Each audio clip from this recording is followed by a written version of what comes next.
नमस्कार। इस वीडियो में हम लोग विनोद कुमार शुक्ल द्वारा लिखित पाठ मछली का अध्ययन करेंगे।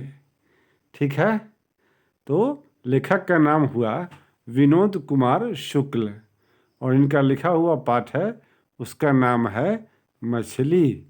ठीक, तो इसके पहले हम लोग थोड़ी बात लेखक के विषय में करेंगे, जिसका आधार आपकी पाठ्यपुस्तक में ये लिखा हुआ लेखक परिचय के रूप में है।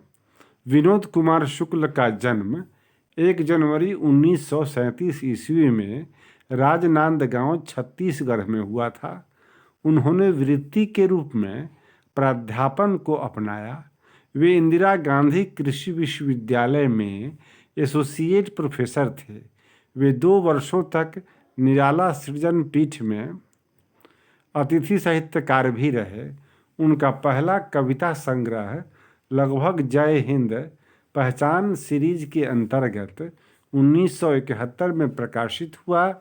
उनके अन्य कविता संग्रह हैं वह आदमी नया गरम कोट पहनकर चला गया विचार की तरह, सब कुछ होना बचा रहेगा और अतिरिक्त नहीं। उनके 3 उपन्यास नौकर की कमीज, खिलेगा तो देखेंगे और दीवार में एक खिड़की रहती थी तथा 2 कहानी संग्रह पेड़ पर कमरा और महाविद्यालय भी प्रकृति हो चुके हैं। उनके उपन्यास का कई भारतीय भाषाओं में अनुवाद हो चुका है। इतालवी भाषा महाविद्यालय भी प्रकाशित हो चुके हैं। उनके उपन्यासों का कई भारतीय भाषाओं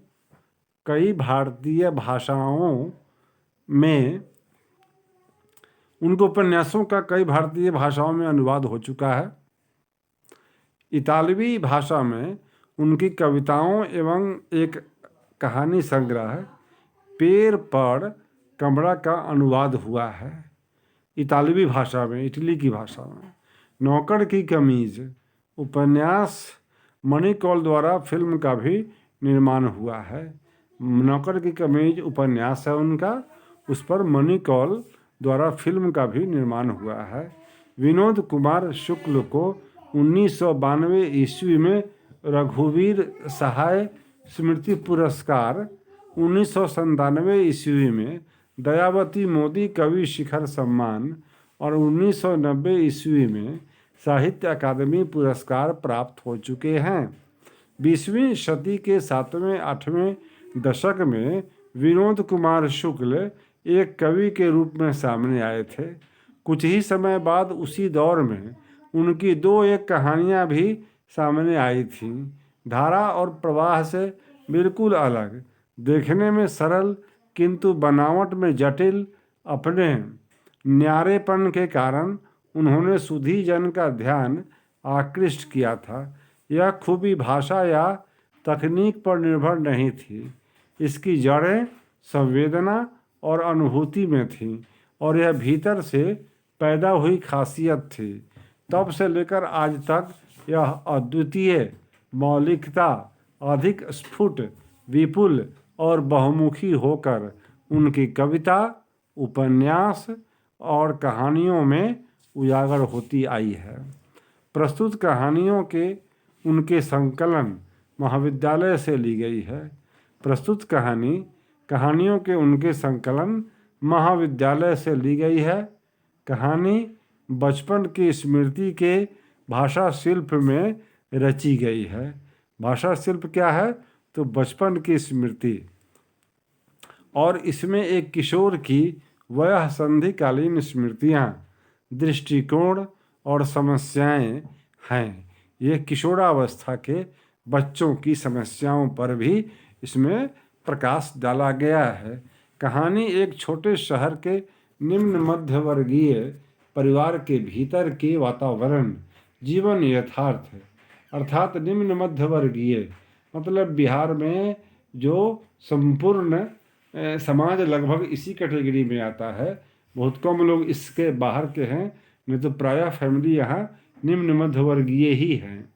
तो जीवन यथार्थ, उनके जीवन की जो सच्चाइयाँ हैं, जो तथ्य हैं, जो यथार्थ है, और संबंधों को आलोकित करती हुई लिंग भेद की समस्या को भी स्पर्श करती है। लिंग भेद, जेंडर डिस्क्रिमिनेशन की एक बहुत बड़ी समस्या होती है। तो घटनाएं, जीवन प्रसंग आदि के विवरण एक बच्चे की आंखों देखे हुए और उसी के मित कथन से उपजी सादी भाषा में है। ये एक बच्चा इसका नैरेटर है। तो कहानी का समन्वित प्रभाव गहरा और संवेदनात्मक है। कहानी अपनी प्रतीकात्मकता के कारण मन पर एक स्थायी प्रभाव छोड़ती है। कहानी में प्रतीकों का प्रयोग किया गया है। प्रतीक है मतलब जो लिखा गया है, कहने का मतलब कुछ और है। एक चिन्ह के तौर पर, प्रतीक के तौर पर कहानी को लिखने का प्रयास हुआ है। कवि जो लेखक जो कहना चाहता है वो पूर्ण कहानी का अध्ययन करने के बाद हम आसानी से समझ पाएंगे। तो आइए मेरे दोस्तों, अब हम लोग कहानी का अध्ययन करते हैं। जैसा कि आपको पता है, कहानी का शीर्षक है मछली। दौड़ते हुए हम लोग एक पतली गली में घुस गए। इस गली से घर नज़दीक पड़ता था। दूसरे रास्तों में बहुत भीड़ थी। बाजार का दिन था, लेकिन बूंदे पड़ने से भीड़ के बिखराव में तेजी आ गई थी। दौड़ इसलिए रहे थे कि डर लगता था कि मछलियाँ बिना पानी के झोले में ही न मर जाएं। झोले में 3 मछलियाँ थीं। एक तो उसी वक्त मर गई थी जब पिताजी खरीद रहे थे। 2 जिंदा थीं। झोले में इनकी तरफ के झटके मैं जब तब महसूस करता था। मछलियाँ थी झोले में, एक मरी हुई थी और 2 जिंदा। तो जिंदा जो मछली थी वो मछलियाँ तड़प रही थी। तो झोले में होने के बाद भी व्यक्ति को जो झोले को लेकर जा रहा है उसे झटके महसूस हो रहे थे। मन ही मन सोच रहा था कि एक मछली पिताजी से ज़रूर मांग लेंगे, फिर उसे कुएं में डालकर बहुत बड़ी करेंगे। जब मन होगा बाल्टी से निकाल कर खेलेंगे, बाद में फिर कुएं में डाल देंगे। ये प्लान बन रहा था इस बच्चे का। इस बच्चे के हाथ में वह झोला है, इसमें 3 मछलियां हैं, जिनमें एक मृत है और 2 जीवित। जब अब जोर से पानी गिरने लगा था, बरसते पानी में खड़े होकर वर्षा हो रही थी। बरसात का दिन था कि नहीं था यह तो लिखा नहीं, लेकिन बरसात हो रही थी। तो बरसते पानी में खड़े होकर झोले का मुंह आकाश की तरफ फैलाकर मैंने खोल दिया, ताकि आकाश का पानी झोले के अंदर पड़ी मछलियों पर पड़े, उनमें थोड़ी जान आ जाए। संतू भीगने से बचने के लिए एक मकान के नीचे खड़ा हो गया था। हम दोनों बुरी तरह भीग गए थे। नरेटर के साथ, जो ये कहानी को आगे लेकर के चल रहा है, उसके साथ संतू नाम का एक बच्चा भी था। तभी कोई मछली पानी के छींटे पाकर कहीं आसपास किसी तालाब या नदी का अंदाज कर जोर से उछली। झोला मेरे हाथ से छूटते छूटते बचा। नहान घर का दरवाज़ा अंदर से हम लोगों ने बंद कर लिया था। नहान घर जहाँ नहाते हैं, भरी हुई बाल्टी थी, उसे आधी खाली कर मैंने झोले की 3 मछलियाँ उड़ेल दी। अगर बाल्टी भरी होती तो मछली उछलकर नीचे आ जाती। एक बार एक छोटी सी मछली मेरे हाथ से फिसलकर नहान घर की ताली में घुस गई थी। हाथों से मैंने और संतू ने टटोल कर ढूंढा था। जब दिखी नहीं तो हम घर के पीछे जाकर खड़े हो गए, और जहाँ घर की नाली एक बड़ी नाली से मिलती थी, गंदे पानी में मछली दिखी नहीं। दीदी ने बताया था कि वह मछली इस नाली से शहर की सबसे बड़ी नाली में जाएगी, फिर शहर से 3 मील दूर मोहारा नदी में चली जाएगी। संतू ठंड से कांप रहा था। माँ हम लोगों को भीगा देखेगी तो मार पड़ेगी। मैंने संतू से कहा कि वह कमीज उतार कर निचोड़ ले। निचोड़ ले मतलब पानी से जो भीगा था उस पानी को नीचे गाड़ दे, चुआ दे। कमीज उतार कर हम दोनों ने निचोड़ी मतलब उसे दबाकर पानी निकाला। पेंट की मुट्ठियों में दबाकर निचोड़ा। पेंट को पैंट को मुट्ठियों में दबाकर निचोड़ा। फिर हम दोनों केवल पैंट पहने, गोद में गीली कमीज दबाए, बाल्टी को घेर कर बैठ गए। जो सबसे नीचे दबी हुई मछली थी वही शायद मर गई थी। संतू से मैंने कहा, अपन ये सबसे ऊपर वाली मछली पिताजी से मांग लेंगे। संतू ने सिर हिलाकर कहा, अच्छा। वह बड़े प्यार से मछलियों की तरफ देख रहा था। वह मछलियों को छू कर देखना चाहता था लेकिन डरता था। बाल्टी के थोड़ा और पास खिसक कर एक मछली को पकड़ते हुए मैंने कहा, संतू तू भी छू कर देखना। नहीं, काटेगी, संतू ने इनकार करते हुए कहा। मैं तो छू रहा हूँ, मुझे तो नहीं काटती, ये मछली नहीं काटती, ले छू। संतू ने डरते डरते एक मछली को जो सबसे ऊपर थी उंगली से छुआ। फिर डरकर उसने अपना हाथ खींच लिया। डरता क्यों है, कहकर एक मछली को मैंने उठा लिया। मछली मेरे हाथों से फिसली पड़ रही थी। मैंने उसे फिर बाल्टी में डाल दिया। बाल्टी में पड़ते ही वह मछली तो पानी के छींटे हम लोगों पर पड़े। वह उछली तो पानी के छींटे हम लोगों पर पड़े। तब संतू चौंक कर थोड़ा पीछे हट गया था। नीचे दबी हुई मछली की आंखों में मैं अपनी छाया देखना चाहता था। दीदी कहती थी, जो मछली मर जाती है उसकी आंखों में झांकने से अपनी परछाई नहीं दिखती। बाल्टी में हाथ डालकर मैंने मुर्दा सी पड़ी उस मछली को बाहर निकाला। नहान घर के फर्श पर उसे धीरे से रख दिया। उसकी पूंछ को पकड़कर 2-3 बार हिलाया तो भी उस मछली में थोड़ी सी हरकत नहीं हुई। उसकी लंबी लंबी लंबी एक एक बाल की मूछें छोर से छल्लेदार बन गई थी। संतू, तू इसकी आंख में झांक के देख, तेरी परछाई इसमें दिखती है क्या? मछली बाहर फर्श पर थी, इसलिए संतू थोड़ी दूर हटकर बैठा था। मेरे यह कहने से कुछ पास आकर मछली की आंख में उत्सुकता से झांकने लगा। और पास से देख, और पास से देख, परछाई दिखती है, समझाते हुए मैंने उसे कहा। दीदी कहती है, मरी मछली की आंख में आदमी की परछाई नहीं दिखती।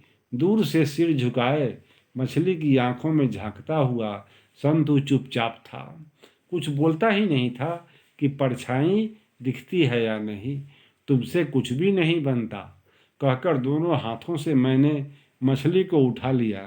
फिर मछली को अपने चेहरे के बिल्कुल पास लाकर मैंने देखा तो मुझे उसकी आंख में धुंधली धुंधली परछाई दिखी। ठीक से समझ नहीं आ रहा था कि यह मेरी परछाई थी या मछली की आंखों का रंग ही ऐसा हो गया था। शायद थोड़ी जान है, जाकर तू चुपके से दीदी को बुला ला, मैंने संतू से कहा। और मैंने मछली फिर से बाल्टी में डाल दी। थोड़ी देर बाद संतू लौट कर आया तो कहा, दीदी तो सो रही है, अभी दिन को सो रही है। मुझे आश्चर्य हुआ। माँ कहाँ है? उस तरफ मसाला पीस रही है। मेरा दिल बैठ गया। चह चह, मछली के लिए मसाला होगा, आज ही बनेगी, दुख से मैंने कहा। भैया, मछली अभी कट जाएगी, भोलेपन से संतू ने पूछा। हाँ। फिर संतू भी उदास हो गया। घर में मछली कटने के लिए एक अलग से पाटा था। उस पाटे के ऊपर ही मछली रखकर काटी जाती थी। पाटे में चक्कू के आड़े तिरछे निशान बन गए थे। यह पाटा परछी में ड्रम के पीछे रखा रहता था। जिस रोज मछली बनती थी उसी रोज यह पाटा निकाला जाता था। घर का नौकर मछली काटा करता था। पानी का गिरना बिल्कुल बंद हो गया था। आंगन में आकर मैंने देखा कि जिस जगह मछली काटी जाती थी वहाँ वहाँ वहीं पाटा धुला हुआ रखा था। पास में थोड़ी चूल्हे की राख थी। मैंने सोचा भग्गू कुआं के पास चक्कू में धार कर रहा होगा। नहान घर का दरवाज़ा पूरा खुला था। मुझे बाल्टी दिख रही थी, उसमें जिसमें मछलियाँ थीं। माँ वहाँ नहीं थी, शायद ऊपर होगी। माँ को घर में मछली गोश्त बनाना अच्छा नहीं लगता था। पिताजी ने कई बार चाहा कि हम लोग भी मछली गोश्त खाया करें, लेकिन माँ ने सख्ती से मना कर दिया था और किसी को अच्छा भी नहीं लगता था, केवल पिताजी खाते थे। भग्गू को जैसे मालूम था कि मछलियाँ नहान घर में हैं। आते ही वह अंगोछे में तीनों मछलियां निकाल लाया। कुएं में मछली पालने का उत्साह बुझ सा गया था। पिताजी शायद अभी तक आए नहीं थे। कमरे में जाकर देखा तो सच में दीदी करवट लिए लेटी थी। संतू को मैंने इशारे से बुलाया कि वह भी गीले कपड़े बदल ले, शायद कुछ आहट हुई होगी। दीदी ने पलटकर हमें देखा। गीले कपड़ों में देखकर दीदी बहुत नाराज हुई। फिर प्यार से समझाया। संतू को दीदी ने खुद अपने हाथों से दीदी ने खुद अपने हाथों से जाने क्यों बहुत अच्छे अच्छे कपड़े पहनाए। मैं घर के धोए कपड़े पहन रहा था तो दीदी ने कहा कि धोबी के धुले कपड़े पहन लूं। फिर दीदी ने पेटी से मेरे लिए कपड़े निकाल दिए। संतू के बड़े बड़े बाल थे, इसलिए अभी तक गीले थे। दीदी ने संतू के बालों को टॉवेल से पोंछकर उनमें तेल लगाया। बाएं हाथ से संतू की ठुड्डी पकड़कर दीदी ने उसके बाल संवार दिए। जब दीदी संतू के बाल संवार रही थी तो संतू अपनी बड़ी बड़ी आंखों से दीदी को टकटकी बांधे देख रहा था। सभी कहते थे कि दीदी बहुत सुंदर है। दीदी से मैंने कहा, दीदी आज मछली आई है। 3 हैं, एक शायद मर गई है, उन्हें अभी भग्गू काटेगा। पहले तो दीदी चुप रही, फिर कहा कि मैं कमरे का दरवाज़ा बाहर से बंद कर दूं। वह कमरे में अकेले लेटेगी, उसकी तबीयत ठीक नहीं है। मैं और संतू दोनों चुपचाप कमरे से बाहर निकल आए। जब मैं दरवाज़ा बंद कर रहा था तो दीदी लेटी हुई थी, भग्गू के पीछे खंभे के पास टिक कर। हम दोनों मछली का कटना देखने लगे। भग्गू ने एक मछली उठाकर पहले उसे पत्थर पर कसकर 2-3 बार पटका, फिर मुर्दा सी मछली के पूरे शरीर में अच्छी तरह राख मली। पाटे के ऊपर रखकर एक दम से उसकी गर्दन काट डाली। मछली थोड़ी भी नहीं तड़पी। तभी जाने क्यों मेरे देखते ही देखते संतू एक मछली अंगोछे से उठाकर बाहर की तरफ सरपट भागा। भग्गू भी मछली काटना छोड़कर अरे अरे अरे कहता हुआ उसके पीछे पीछे भागा। मैं वहीं खड़ा रहा। पाटे में राख से लिपटी हुई सिर कटी हुई मछली पड़ी थी। अंगोछे में जो मछली लिपटी हुई सी थी उसका धीरे धीरे लहरना मुझे साफ मालूम पड़ रहा था। मैंने सोचा संतू मुर्दा मछली लेकर भागा है। मुझे लगा कि दीदी के कमरे से दीदी की हल्की हल्की सिसकियों की आवाज़ आ रही थी। धीरे से दरवाज़ा खोलकर मैं अंदर गया तो देखा कि दीदी सच में अपनी पहनी हुई साड़ी को सर तक ओढ़े करवट लेकर सिसक सिसक कर रो रही थी। हिचकी लेते ही दीदी का पूरा शरीर सिहर उठता था। अंगोछे में लिपटी मछली का लहरना मुझे याद आया। वैसे ही धीरे से दरवाज़ा बंद कर मैं बाहर आ गया। भग्गू और संतू अभी तक नहीं थे। बाड़े की तरफ आकर मैंने देखा कि कुएं के पास जमीन पर संतू जानबूझकर पट पड़ा था। दोनों हाथों से मछली को अपने पेट के पास छुपाए हुए था। भग्गू मछली छीनने की कोशिश कर रहा था। शायद उसे डर था कि संतू मछली कुएं में डाल देगा तो पिताजी से उसे डांट पड़ेगी। मैंने सुना कि अंदर की तरफ पिताजी के जोर जोर से चिल्लाने की आवाज़ आ रही थी। तीनों मछलियों के कई टुकड़े हो गए थे। पाटे के पास मछलियों के गोल गोल चमकीले पंख पड़े थे। दीदी जहाँ लेटी थी उस कमरे का दरवाज़ा खुला था। शायद माँ अंदर थी। पिताजी दरवाजे के पास गुस्से से टहल रहे थे। दीदी की सखियाँ बढ़ गई थीं। मुझे लगा कि पिताजी ने दीदी को मारा है। भग्गू जैसे ही बाहर जा रहा था तो पिताजी ने दहाड़ कर कहा, भग्गू, अगर नरेन घर में घुसे तो साले के हाथ पैर तोड़ बाहर फेंक देना, बाद में जो होगा मैं भुगत लूंगा। भग्गू चुपचाप सिर हिलाकर चला गया। संतू सहमा सहमा चुपचाप खड़ा था।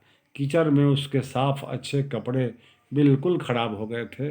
बाल जिसे दीदी ने प्यार से संवारा था उसमें भी बहुत मिट्टी लग गई थी। नहान घर में जाकर मुझे लगा कि मछलियों की गंध आ रही है।